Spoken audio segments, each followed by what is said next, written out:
आवाम से मैं ये कहना चाहूँगी कि प्लीज़ जो भी आए अपने साथ शॉपर ज़रूर रखा करें, उसमें अपना सारा बिन डाल दिया करें और वापस जाके अपने घरों में डिस्पोज़ करें, जैसे भी जो भी जगह है उधर डिस्पोज़ करें।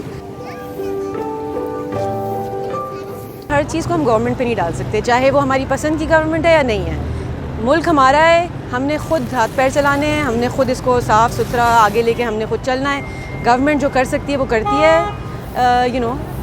जो हम कर सकते हैं वो हम करते हैं। CDA is there, CDA is not that.